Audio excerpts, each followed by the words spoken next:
tabac qui était... Et donc qu'il a cassé cette petite boîte à tabac pour en retirer le couvercle et s'en servir en tant que miroir pour se regarder, vous savez, quand on porte les téphilines et qu'il faut ajuster, hein, que le boîtier soit bien au centre de la tête, entre les yeux, sur le crâne, et qui s'en est servi pour cela. Il a utilisé quelque chose de matériel et de façon spirituelle. Lorsque le Tzemar Tzedek a entendu cette histoire, il dit « Il y a un petit détail dans votre histoire qui ne correspond pas, c'est que l'Admour Hazaken n'a pas pu casser un objet. » Puisque dans la Chassidoute, on nous dit que tout ce qui a été créé matériellement et physiquement doit être sublimé, doit être sanctifié, et à aucun moment doit être détruit. Il doit être, bien sûr, sanctifié, élevé. Le matériel, ça devient du spirituel. Et en aucun cas, on peut le briser, on peut le casser. Donc le petit détail, le Tzemar Tzedek, le petit-fils du Admor Hazaken de dire, c'est qu'il a retiré le petit fil de cette boîte à tabac qui faisait tenir le couvercle, et il s'en est servi comme petit miroir. Petite histoire qui pourrait paraître insignifiante, mais qui résume en réalité tout ce que c'est la vie matérielle d'un juif, la vie physique de chacune et chacun d'entre nous. On doit vivre avec ce monde-là qui nous entoure et le transformer, et en faire un réceptacle, et en faire un outil, un moyen qui nous permet de nous élever, de nous sanctifier un petit peu plus encore tous les jours. Boker Tov les Koulam, bonjour à toutes et à tous, je suis infiniment heureux de vous retrouver en cette magnifique matinée que Dieu nous offre sur la terre. J'espère que vous allez bien. Je vous invite à partager, à liker et commenter cette publication. On va commencer dans quelques secondes. Aujourd'hui, c'est le Ta'anit Esther. Nous jeûnons pour se souvenir de ce que les béné Israël, que le peuple juif a fait à cette période-là de Hanouka. Oui, parce que vous savez que entre ce soir et demain, c'est la fête de Hanouka, de Purim, mais qu'est-ce que c'est ça? Purim. Et précisément à Purim, on a l'habitude de jeûner. Vous savez pourquoi? Eh bien parce que nos maîtres nous disent, dans le Shulchan Aruch, qu'en fait, les béné Israël, ce jour-là, ils ont combattu. A priori, ils allaient gagner cette guerre-là. Il y a eu le miracle de Purim. Mais ils ont jeûné. Ils ont jeûné pourquoi? Pour demander la miséricorde d'Akadosh Baruch Hu, de Dieu. Donc nous aussi, nous jeûnons aujourd'hui. Et donc, après ces quelques notes de Nigun, nous allons demander la miséricorde d'Akadosh Baruch Hu en développant ce Tanya du jour.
Boker Tov à tous ceux qui nous rejoignent. Alors, il faut sanctifier son corps, il faut sanctifier sa bouche, il faut sanctifier tous les éléments physiques avec lesquels nous avons un contact pendant notre vie. Lorsqu'on accomplit une mitzvah, on utilise un objet, nous l'avons dit hier, qui devient le moyen d'expression, qui devient l'outil qui nous permet, il devient l'intermédiaire entre Dieu et nous, entre nous et Dieu. Ce que nous allons voir ici, c'est que ce n'est pas seulement l'objet qui devient l'intermédiaire, mais c'est aussi le corps de l'homme, les mains, la bouche, en fonction de ce qu'il va utiliser. Dans l'homme, exactement, il y a ce corps, il y a cette âme qui est dans ce corps. Nous avons parlé hier des deux notions, ce qui était supérieur et ce qui était inférieur. Ce qui rentrait dans le monde du supérieur, entre guillemets, c'est plus l'âme. Ce qui rentre dans le monde de l'inférieur, de tout ce qui est en bas, c'est le corps, c'est logique. Le corps, pour ce qu'il est lui-même, a priori ne permet pas le dévoilement de la présence divine. Au contraire, le corps est là pour cacher la présence divine. Par l'intermédiaire des besoins physiques que le corps a et qu'il exige, ou les plaisirs, les désirs, les besoins, le corps a besoin de combler ses manques. quand un corps a besoin, quand un corps a un désir, a un plaisir de quelque chose, quand il n'a pas ce qu'il ressent avoir besoin, il est en manque de quelque chose. Il a besoin de cela. C'est son corps qui exige. Donc en réalité, quand on parle du corps, on parle ici en réalité de tout ce qui est mis en fonction par le corps. À savoir, tous les besoins de l'âme animale, de l'âme vitale. D'un premier regard, il n'y a pas de lien entre guillemets entre l'âme et le corps. Au contraire, il y a un véritable conflit qui est, on va dire même un conflit qui est extrême, entre l'âme qui, elle, le tire vers un côté, le côté du spirituel, et de l'autre côté, le corps qui tire d'un autre côté. Alors, oui, il y en a un qui concède parfois à l'autre. Il y en a parfois qui va se courber face à l'autre. En effet, il y en a un qui se soumet à l'autre. Mais il faut s'en rappeler. A priori, il n'y a aucun lien entre les deux. Ce sont bien deux forces contraires qui se disputent le même territoire. Mais puisque nous l'avons dit que le but de ce corps et de cette âme-là, le but de cette création du monde et de toutes les créatures qu'il y a dans ce monde, c'est de faire de ce monde-là un monde qui soit une demeure pour Dieu ici-bas. Donc on est obligé de dire que le but c'est quoi? C'est un but qui est divin. Donc quand la Neshama, elle est dans le corps, elle a une fonction. Elle ne doit pas seulement essayer de maîtriser le territoire, mais elle doit vivre avec le corps. C'est-à-dire qu'elle doit influencer le corps et faire en sorte que ce corps-là aussi, il devienne quelque chose de saint et de pur. Elle doit le sanctifier, elle doit le purifier, de telle façon à ce que la Neshama, en fait, elle associe le corps dans l'accomplissement de la volonté de Dieu, à travers l'étude de la Torah ou la pratique des mitzvot. Les mitzvot concrètes vont être faites et vécues par l'intermédiaire du corps, et de cette façon, le corps et l'âme animale sont en train de, eux aussi, dévoiler la volonté de Dieu. Et c'est donc pas l'âme divine uniquement qui fait ce travail-là, mais c'est le corps et l'âme animale aussi qui va travailler. Ça correspond à ce que nous avons dit dans l'explication que vous avez donnée aux paroles du Zohar. Vous vous en souvenez? On a dit que la Shrina, la présence divine, elle doit résider sur le corps. Ouais. Et nous avions dit que le corps de l'homme, c'était cette petite mèche-là, qui est posée sur cette bougie, qui permet à cette flamme de continuer d'être là. Et nous avons dit que l'huile, sur laquelle était posée cette mèche-là, c'était les bonnes actions. Donc quand les bonnes actions sont là, et que l'huile est là, alors à ce moment-là, la flamme peut monter comme il faut. De la même manière qu'il y a dans les objets qui ont été sanctifiés, comme nous l'avons dit hier, il y a une expression halachique à cela. À savoir que, par exemple, un objet qui a été utilisé pour la sainteté, on doit l'enterrer, on doit faire ce que nous appelons la gnisa, c'est-à-dire enterrer en terre, que ce soit des tefilines, un parchemin, ou des écrits, des livres de Torah, etc. La Torah nous oblige aussi à avoir un rapport très particulier avec le corps. Le corps de l'homme, lorsqu'il termine d'être vivant jusqu'à 120 ans ici-bas sur Terre en bonne santé, et qu'il finit ce qu'il a à faire ici-bas sur Terre, et qu'il va remonter chez Akadosh Baruch Hu, donc la Neshama, l'âme, quitte le corps, mais le corps, lui, reste là. Et qu'est-ce qui se passe avec le corps? On doit avoir un rapport très kadosh, très sain. On ne le méprise pas du tout. On pourrait se dire, oui, mais le corps, c'est ce qui a encouragé l'homme à faire parfois des choses qu'il ne devrait pas, à avoir une attitude, un comportement qui serait écarté, éloigné de la volonté de Dieu. On pourrait se dire que le corps, justement, il s'est battu toute sa vie avec son âme divine, et qu'il ne l'a pas laissé faire tout ce qu'il avait à faire, qu'il a été l'outil de la Vera, ou toutes sortes de choses comme ça. On ne dit pas du tout, pas du tout. Le corps, tu dois le respecter. Et le corps, tu dois l'enterrer comme ce parchemin sur lequel est écrit quelque chose de kadosh, de saint. De façon honorable, et avec une façon très très... Et c'est à l'inverse de plein d'autres cultures. Vous savez, il y a des cultures où là, on ne va pas respecter du tout le corps. Alors, pourquoi est-ce qu'il faut l'enterrer? Pourquoi est-ce que, a priori, c'est un morceau de chair, il n'y a rien a priori, il n'y a plus de vie, et à tel point que le corps peut même rendre impur en réalité? Pourquoi est-ce qu'on a besoin de lui donner toute cette importance? Alors, il y a plusieurs raisons à ça, écoutez bien cela. Une des raisons, c'est le sujet que nous avons abordé hier avant-hier, la Triat Hametim, la résurrection des morts. Mashiach arrive Bezrat Hashem très rapidement, et puis tous nos êtres chers vont revivre. Ils vont revivre dans des corps. Donc ces corps-là, il ne faut surtout pas ne pas les respecter, il faut les sanctifier, puisque c'est dans ces corps-là qu'ils vont revivre. Deuxième chose, il faut savoir que ces corps-là qui ont pu servir à des choses négatives, ils ont aussi été l'outil et le moyen d'expression et de matérialisation de la volonté de Dieu. Donc à ce moment-là, ils ont été sanctifiés. Comme il est dit comme ça dans le texte que Poshé Israël Meleim et Mitzvot Karimon, même celui qui faute, même celui qui est a priori très écarté, très éloigné de la volonté de Dieu, il est quand même considéré comme une grenade remplie de petites graines de mitzvot. Donc la Gdusha, la sainteté de Dieu, elle s'est incrustée et elle imprègne le corps de chacune et de chacun. Donc c'est considéré comme un outil qui a servi à la sainteté, donc on lui doit beaucoup de respect. Regardons dans les mots ce que le Rabbi Shlomo Zalman nous dit ici. Que ce soit dans l'argent, que ce soit dans la nourriture, il y a par exemple, vous savez, de l'argent qui est cachère, hein, sans entrer dans les détails, quelqu'un qui utilise l'argent cachère, ça veut dire qu'il va travailler de manière noble et honnête. Donc cet argent qu'il va gagner, c'est un argent qui est cachère. Comme la nourriture, il peut y avoir une nourriture qui est cachère, une nourriture qui n'est pas cachère. Maintenant, de l'argent qui est cachère, c'est-à-dire qui a été gagné comme il se doit selon les lois de la Torah, il n'est pas obligatoirement un argent qui sera lui kadosh, qui sera saint. Mais c'est un argent qu'on aura le droit, c'est de l'argent qu'on aura le droit d'utiliser, de profiter.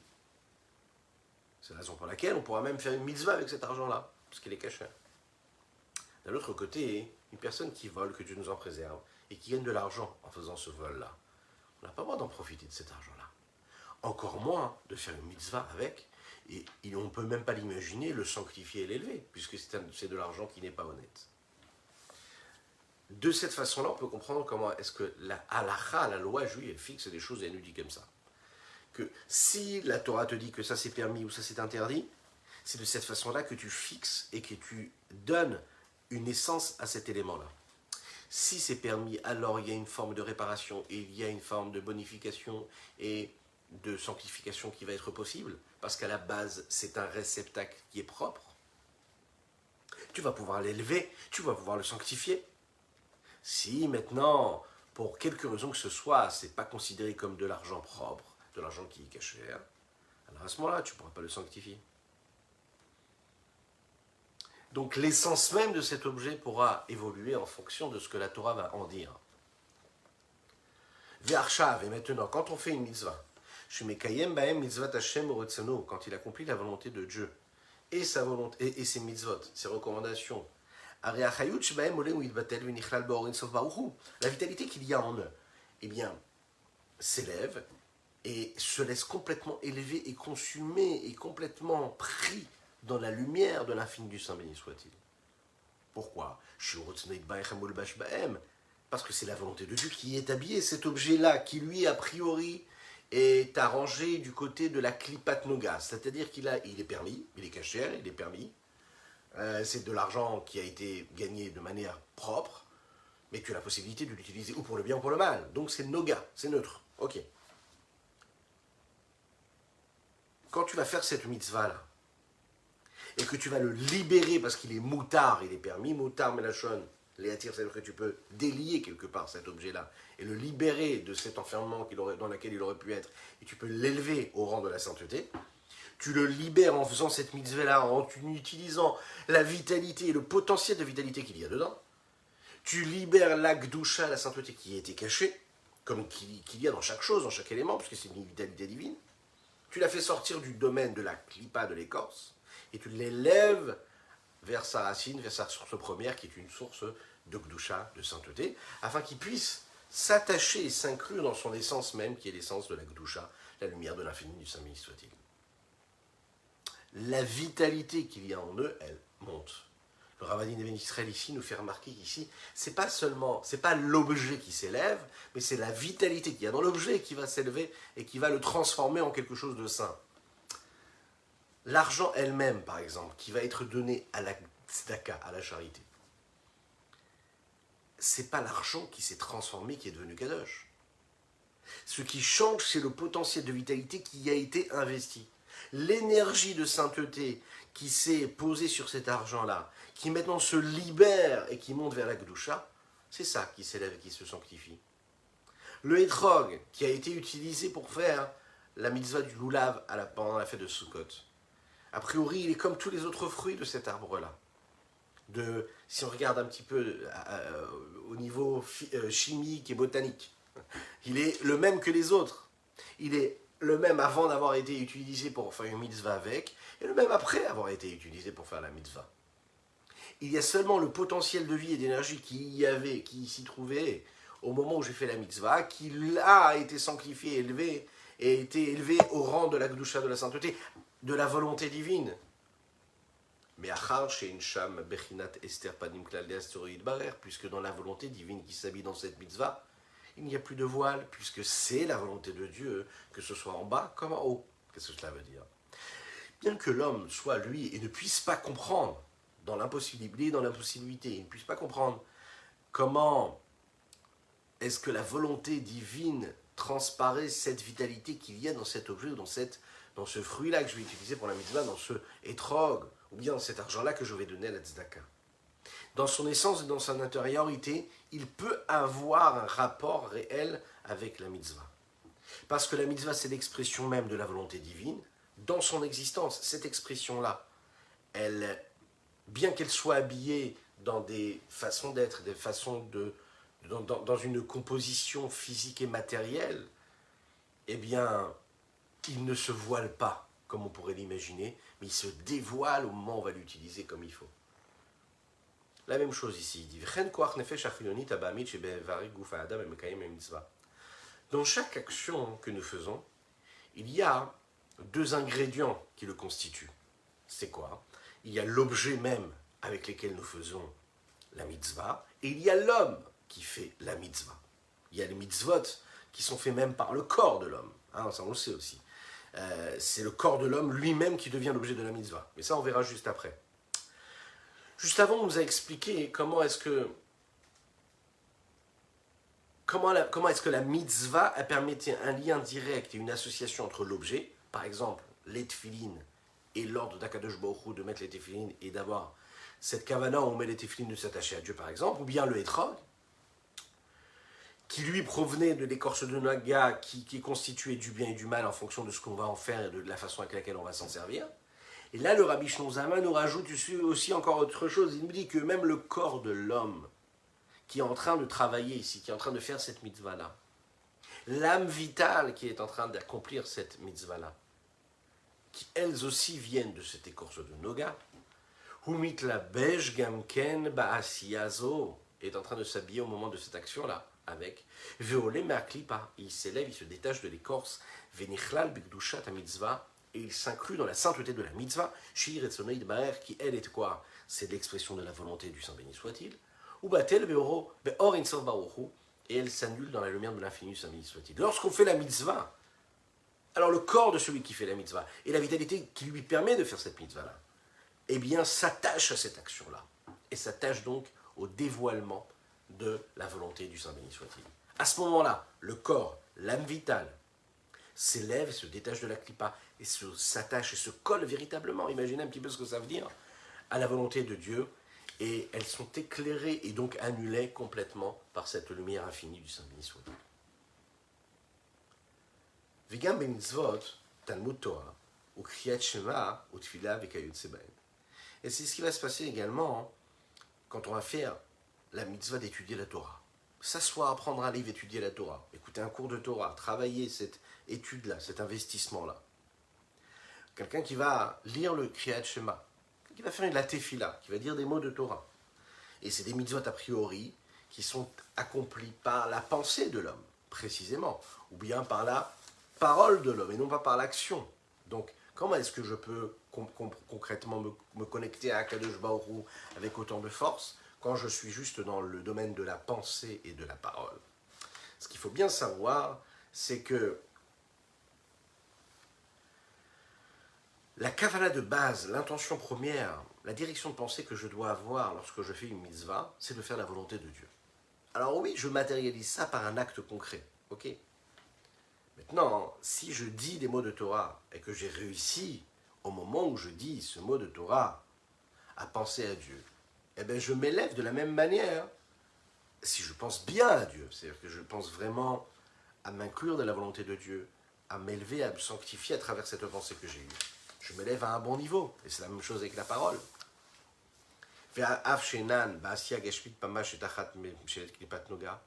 Et bien que elles ne sont pas vécues dans une action concrète et matérialisée, sous la gouvernance et sous la coupe, si l'on pourrait dire, de l'écorce de Noga qui, elle, est constituée du bien et du mal. Pourquoi? Parce que l'objet qui est utilisé dans ces mitzvahs, dans cette mitzvah, l'objet que j'utilise pour faire cette mitzvah, ou bien les paroles de Torah que j'étudie, ou bien les mots de Torah que je suis en train de prononcer ou de tefila, ils ne viennent pas du monde de l'action véritablement. Ils viennent de parce qu'ils sont déjà une parole de sainteté, parce qu'ils ont été matérialisés par quelque chose de concret qui est palpable. Mikol Makom, tout de même, il faut savoir. Hakai Malan, quelque chose que l'on sait. Des Ir-Ur Lav Kediburdami. Le fait de penser, ça n'est pas parler. Ça ne correspond pas du tout à la même chose. On sait très bien que dans ces mitzvot, par exemple, le fait d'étudier la Torah ou de faire la tefila, il faut prononcer les mots. Veno Yotse de Chovato Hachi Bisfatav, comme il est dit dans le Talmud, dans le Shulchan Aruch, dans toutes les halachot du Admorazaken également, que ça ne suffit pas de penser. On peut s'acquitter de la mitzvah de faire la tefila ou d'étudier la Torah uniquement en prononçant les mots. D'accord? Il ne suffit pas juste d'y penser. Il faut lire le texte. Il faut lire, il faut entendre ce que nous disons. Vekai Malan, c'est quelque chose qui est reçu, que nous savons et que nous transmettons également. Da'akimat sefatav ave maase. Le fait de bouger les lèvres, c'est déjà une action. Donc peut-être que je n'ai pas un étrog dans la main, peut-être que je n'ai pas des téphilines dans la main lorsque j'étudie la Torah ou que je fais la tefila. Mais lorsque je bouge mes lèvres et je prononce les mots de Torah ou de tefila, à ce moment-là, j'ai matérialisé ce lien avec Dieu en prononçant, en bougeant les lèvres. Donc c'est quelque chose qui existe. Dans les pensées et dans les paroles, il y a une façon d'exprimer et de matérialiser cette présence divine et cette connexion à Dieu. Bien sûr, on ne peut pas se rendre quitte des autres mitzvot de cette façon-là. Parce que toutes les autres mitzvot, elles doivent être accomplies à travers des actes concrets, des agissements.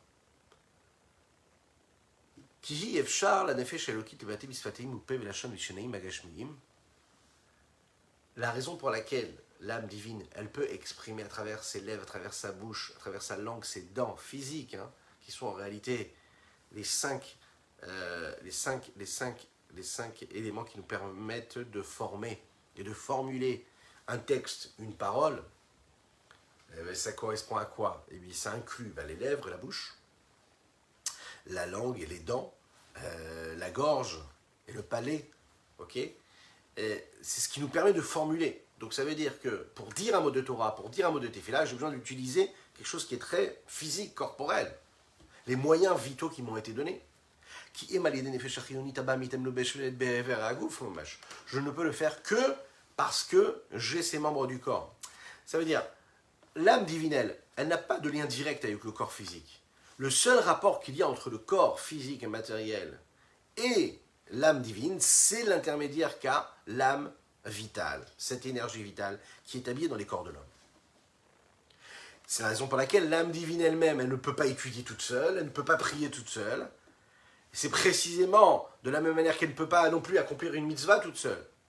Sans l'âme vitale, sans les énergies physiques, elle ne pourra jamais atteindre son objectif. On est en train de voir ici comment la vie d'un juif, ce n'est pas une vie où il se sépare du monde physique et matériel, puisque tout ce qu'on lui demande a besoin nécessairement d'être utilisé par quelque chose de physique et de matériel. Que ce soit en utilisant un objet, une peau de bête pour les téphilines ou pour écrire un Sefer Torah, que ce soit les trocs pour faire la mitzvah du lulav, que ce soit de la nourriture, mais même quand il veut étudier la Torah, même quand il veut faire la tefila, et se dire, oui, non, mais moi je ne descends pas dans le monde de la matière et du physique, il se trompe.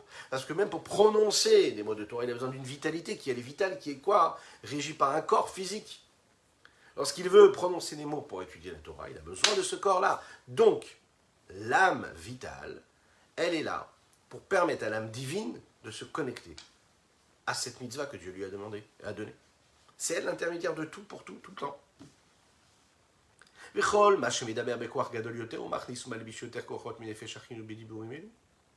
plus l'homme utilise de la vitalité quand il va étudier la Torah et la Tefila, plus spirituel.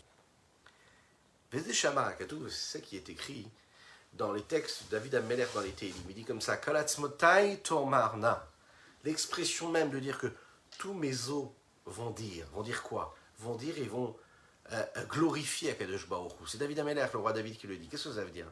C'est-à-dire qu'il est en train de dire ici que toutes les forces de son corps et de son âme vitale, elles sont enrôlées pour accomplir la volonté de Dieu, pour dire les louanges de Dieu. Et non pas un seul membre. Vezeu Shamru Avotonu Zichron Livracha, c'est ce que les Chachamim nous disent. Im Arucha Bechol Remach Evarim Mishtameret. Et il dit comme ça, selon un texte qui est dit dans Shmuel Hanavi. Si la Torah, elle est élaborée, elle est vécue, et qu'elle transparaît à travers tes 248 membres, alors Mishtameret, tu peux la garder. Ça veut dire quoi? Tu peux la garder? Elle se garde. C'est-à-dire quoi? Elle se garde. Pas que tu peux la garder, elle se garde. C'est-à-dire que tu t'en souviens. Si ça rentre, ça fait partie de tous les membres de ton corps, tu vis ce que tu as étudié. Alors à ce moment-là, tu t'en souviendras toujours. Si quand tu étudies, ça passe comme ça, et que tu ne t'investis pas à 100% dedans, alors tu pourras l'oublier.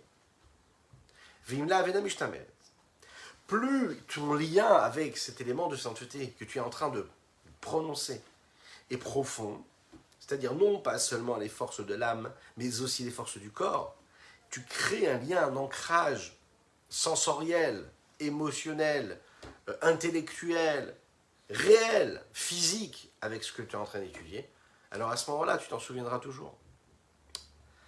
Ça veut dire que plus tu t'investis, plus tu vas te souvenir de quelque chose. Ici, le Mourazaken est en train de nous donner quelque chose de très particulier. Pourquoi est-ce que la Torah, quand elle est vécue par ses 248 membres, quand un homme étudie la Torah en exprimant et en prononçant avec ses lèvres, avec sa bouche, chaque mot qu'il est en train de dire, avec toutes les forces de son corps, à ce moment-là précis, il n'oublie pas la Torah qu'il étudie. Il dit pourquoi? C'est très très fort ce qu'il est en train de nous dire ici. L'oubli, ça fait partie de l'écorce du corps et ça fait partie de l'âme animale et vitale de l'homme. Shen miklipat noga qui viennent de cette écorce de noga, anichlelet lifamim bigdusha qui est parfois inclus dans la sainteté. Ve'ainu kishimatish kochan umachnis kol kochan bigdushat Torah o hatfila. La nefesh haelokit, l'âme divine, elle n'oublie jamais. Une âme divine qui s'est investie pour étudier la Torah n'oublie pas ce qu'elle a étudié. Pourquoi? Parce qu'une fois qu'elle a étudié l'âme divine et qu'elle a dévoilé, elle a développé la vitalité divine qu'il y avait dans ce qu'elle est en train d'étudier, eh bien elle a créé un lien avec cette vitalité divine. Elle ne se détachera plus de cela. C'est-à-dire ce dévoilement, il est réel et il est infini. Donc il n'y a pas d'oubli à ce niveau-là. Elle vit à 100% ce qu'elle a étudié et ne l'oublie pas. Par contre, l'oubli, c'est quoi? C'est un petit défaut, quelque chose qui a été détérioré dans ce rapport avec cette étude. Ça vient d'une source qui, elle, qui a pour source la clipa, l'écorce. Lorsqu'un homme est relié avec quelque chose de physique et il s'exprime à travers ce qui est physique, il est probable que cette matière physique n'ait pas un contact à 100% avec ce qui était la mission pour laquelle il avait été utilisé. Donc, puisque quand il permet le dévoilement divin, cet objet physique ou bien ce mot de Torah ou ce mot de Tefila, il a été prononcé, oui, il a été prononcé. Il a été le véhicule d'une transmission, oui. Il a été le moyen d'expression, de dévoilement de la lumière divine qu'il y avait à l'intérieur, oui. Mais comme ça a été fait de manière superficielle, alors au moment donné, il y a eu ce dévoilement, mais ensuite il disparaît parce qu'il est complètement soumis à cet objet-là. Mais quand il réussit vraiment à faire entrer toute la force de la vitalité, toute la force de son âme animale, dans les lettres de Torah et de Tefila qu'il est en train de prononcer, à ce moment-là, il est en train de réparer et d'annuler et de faire disparaître l'écorce négative qui vient et qui provient de cette âme animale, de ce corps-là, qu'il y a dans cette étude, et automatiquement, il n'oubliera plus ce qu'il vient d'étudier. Là, il est en train de nous donner un secret. Comment ne pas oublier? Comment ne pas oublier ce qu'on étudie quand on étudie la Torah? Il faut qu'il y ait une fatigue physique. Quand on dit physique, fatigue, c'est-à-dire un réel investissement. Non pas juste comme ça une volonté, mais un réel investissement physique. Il y a un effort. La raison pour laquelle un homme oublie, c'est ce qui nous prouve que ce qu'il a étudié, il n'a pas étudié comme il faut. C'est un petit peu dur pour nous. Ça veut dire qu'on a souvent mal étudié, parce qu'on ne se souvient pas de tout ce que nous avons étudié. Il est dit comme ça dans les textes de Devarim, Ra ki shamer lecha ushmor nafshecha meod pen tishkach. Fais attention à ce que tu dis. Ra ki shamer lecha, garde bien, ushmor nafshecha meod. Et prends bien garde à ton âme, pen tishkach, afin que tu n'oublies pas. Dans les Pirkei Avot, dans les maximes de nos pères, il est dit aussi qu'il faut faire très attention à la shichra, à l'oubli. Et quelque part, quand on oublie, c'est comme si on avait enfreint une loi de Dieu par inadvertance. Parce que quelque part, à chaque fois qu'on fait une avéra, vous savez, sans le vouloir, alors peut-être qu'on ne va pas être puni de la même manière, mais on a quand même amené un corban, un sacrifice pour demander pardon à Dieu, lorsqu'on a fait une avéra sans le vouloir, lorsqu'on a enfreint la loi sans l'avoir voulu. Ok, sans faire exprès. Mais on explique dans les textes que si tu as fait, pourquoi est-ce que tu emmènes un corban? C'est parce que quelque part, pourquoi est-ce que tu as fauté même de manière inadvertante? C'est parce que tu étais dans une forme de situation et de faiblesse qui t'a amené à fauter. Si tu as fauté, c'est que quelque part au fond de toi, il y avait quelque chose qui n'était pas bien. Quand tu oublies quelque chose que tu as étudié, ça prouve que tu n'es pas comme il faut. Ça prouve qu'il y a un petit défaut, quelque chose qui ne va pas chez toi. Lorsqu'un homme oublie, par exemple, c'est le jour du Shabbat, eh bien, quelque part, il est en train d'oublier. C'est-à-dire que, ok, tu n'as pas fait exprès d'allumer la lumière. Pas du tout. Tu descendais les escaliers, hop, tu as allumé la lumière. Tu appuies sur l'interrupteur. Est-ce que ça veut dire que tu as voulu faire la véra? Non. Mais ça veut quand même dire que dans ton inconscient, tu n'es pas à 100% là où tu dois être. Tu n'es pas en train de vivre ton Shabbat à 100%. Peut-être que ta tête, elle n'est pas là où il faut. Tu ne vis pas à 100% ce que tu es en train de faire. Parce qu'un homme oublie cela, c'est un problème et c'est un défaut qu'il y a dans son âme à ce moment-là. C'est la raison pour laquelle, s'il y a un homme qui est totalement investi dans la Kedusha, dans la sainteté, et qu'il investit toute sa vitalité, c'est son énergie, c'est sa vitalité, c'est les pulsions qu'il y a dans son cœur. Alors qu'est-ce qui se passe? La Torah qu'il étudie ne s'oubliera pas. Il est dit comme ça dans la Gemara Brachot que les Chassidim Arishonim, eux, qu'est-ce qu'ils faisaient? Avant d'aller faire la tefila, ils passaient un temps à étudier. Un peu ce qu'on est en train de faire par la miséricorde du ciel. Quand on se prépare avant de prier, et qu'après, ces chassidim-là priaient pendant 1 heure, et ensuite, 1 heure après la tefila, encore une fois, ils se posaient pour bien se laisser imprégner de cette évolution-là, de cette connexion qu'ils avaient eue avec Dieu. En réalité, ils priaient pendant 3 heures. 1 heure avant la prière, 1 heure pendant la prière et 1 heure après la prière. Imaginez un petit peu. Maintenant, s'ils faisaient ça 3 fois par jour pour chaque tefila, eh bien faites le calcul, ça nous donne 9 heures de tefila tous les jours. Les Chachamim posent la question, dans la Gemara, dans le Talmud, on pose la question, on dit, mais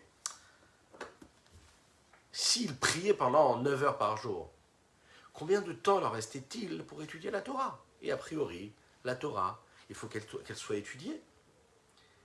Et la réponse, elle est comme ça. Puisque eux étaient des chassidim, entre guillemets, alors la Torah, elle était gardée. Qu'est-ce que cela veut dire? Un homme qui étudie et qui oublie, parce que ce qu'il a étudié, ça a été bloqué, ça a été voilé, ça a été empêché et masqué. Et par quoi? Par le corps, par les besoins du corps, par la superficialité des besoins vitaux de son corps. C'est-à-dire qu'il n'a pas réussi en réalité à quoi? À passer outre cette barrière, cet écran, qui crée cette distance entre ce qu'il est en train d'étudier et ses besoins physiques. Alors, que ce soit maintenant ou un petit peu plus tard, il oubliera ce qu'il a étudié. Ça, c'est comme quand on est en train d'étudier, qu'on est en train de prier, et qu'on se bat pour rester concentré, et on pense déjà à ce qu'on va faire après. On n'est pas dans ce qu'on est en train de faire. Et même si on comprend ce qu'on est en train d'étudier, notre cœur, au fond de nous-mêmes, ou notre esprit, ou peu importe, on sent qu'on est ailleurs. Alors, un jour ou l'autre, malheureusement, on va oublier ce qu'on a étudié. Mais quand on investit à 100% ce qu'on est en train d'étudier, alors à ce moment-là, on est sûr de ne jamais l'oublier.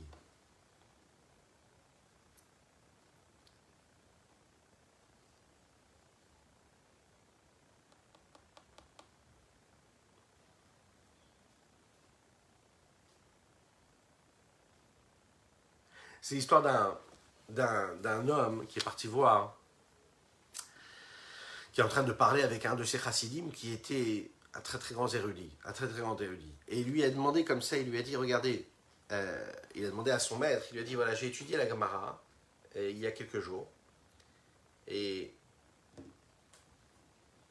je sais que ce que j'ai étudié m'a permis d'arriver à telle et telle conclusion, et cette conclusion, je la détiens, je sais que j'ai raison, puisque je l'ai étudié il y a quelques jours, et c'est encore clair dans ma tête. Le tzaddik qui était en face, il lui a dit, regarde, moi j'ai pas regardé cette Gemara-là, ça fait déjà 15 ans que je ne l'ai pas étudiée, mais je pense que mon avis est vrai, et je pense que c'est contraire à ce que tu viens d'étudier toi. Le Lamdan, celui qui était un apprenti, qui était quelqu'un de très très érudit, qui étudiait toute la journée, qui venait d'étudier ce sujet-là, était surpris. Il dit, voilà, c'est clair dans ma tête, je sais ce que je dis. Il a demandé au rabbi, comment est-ce que vous pouvez dire une chose pareille? Le rabbi lui a répondu comme ça, il lui a dit, est-ce que tu te souviens de ton mariage? Il a répondu, il lui a dit, mais bien sûr je me souviens de mariage. Est-ce que tu te souviens de la personne qui t'a accompagné sous la roupa? Est-ce que tu te souviens de l'ambiance qu'il y avait, de la façon avec laquelle ta femme était habillée? Oui, bien sûr, je me rappelle de tous ces détails, c'est normal, c'est mon mariage. Alors le rabbi de lui répondre et lui dit, ben écoute, pour moi, à chaque fois que j'étudie la Torah, c'est un jour de mariage pour moi. Quand j'étudie la Torah, je suis dans une telle joie que je me souviens de chaque petit détail, c'est-à-dire que ça rentre en moi, dans mes 248 membres. Donc toutes les parties de mon corps pourront à ce moment-là se rappeler. C'est pas quelque chose de superficiel, ça fait partie de ce que je suis. Ça demande un travail phénoménal, ça exige énormément de travail, énormément d'investissement. C'est ce qu'on va demander à Kadesh Baruch Hu, de faire en sorte qu'on puisse étudier toujours, d'utiliser toutes les énergies qu'il y a dans notre corps, dans notre esprit, dans notre âme, afin d'investir cette étude-là, afin que ça devienne ce que nous sommes, ça devienne notre chair, notre vitalité, que ça disparaisse jamais. Pourquoi? Tout simplement pas pour se souvenir des choses, pas pour se souvenir uniquement des belles choses, mais parce qu'on va les vivre. Et comment est-ce qu'on va les vivre? On va les vivre à travers la lumière qu'on va développer, qu'on va dévoiler de la présence divine, puisque c'est notre but à nous. C'est ce qui nous permettra, Be'ezrat Hashem, de vivre notre prochaine fête de Purim, de ce soir et de demain, Be'ezrat Hashem, avec Mashiach, la venue de Mashiach. N'oubliez pas de donner la tzedaka aujourd'hui, c'est important, de donner le machatzit à shekel. Il y a différentes façons de le faire. N'hésitez pas, vous avez les liens pour le faire. Mais rappelez-vous qu'il y a différentes coutumes. Mais une des coutumes que nous avons, par exemple, chez les Lubavitch, c'est de donner 3 pièces. Là, si vous êtes aux États-Unis, donc ce sera 3 fois $2,000, 3 $2,000. Si vous êtes en France, c'est 3 pièces de 50 centimes d'euros pour chaque personne de la famille, c'est important.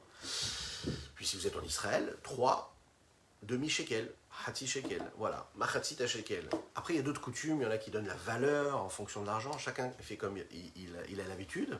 Je vous souhaite une belle journée. Rappelez-vous que les mitzvot du jour, c'est quoi? Bezrat Hashem, on se le rappelle pour ce soir, donc aujourd'hui on jeûne. Ce soir, on écoute la Megillah, et après la Megillah, c'est important de faire une belle fête à la maison, d'allumer les bougies, déjà dès ce soir, pas seulement pour le Mishté de demain, déjà dès ce soir, faire une belle fête. Une belle table, c'est écrit comme ça dans le Shulchan Aruch, mettre une belle nappe blanche dans la salle à manger, afin que la famille puisse s'imprégner de cette joie-là. On s'habille avec des beaux habits de Shabbat pour aller à la synagogue, pour écouter la Megillah. Tout le monde doit écouter la Megillah, les femmes, les enfants, faites comme il faut la mitzvah. Et puis, Be'ezrat Hashem demain, Matanot Evionim, donner de l'argent aux pauvres, envoyer Mishloach Manot, des cadeaux, et bien sûr faire un beau festin. Que Dieu vous bénisse et qu'il vous protège, et qu'on se retrouve avec la reconstruction du temple, le Beth Amikdash. Sur l'esplanade du Beth Amikdash, vous imaginez à Yerushalayim, avec Mashiach Tzidkenu, avec Mordechai Tzadik, avec Esther Amalka. À très bientôt.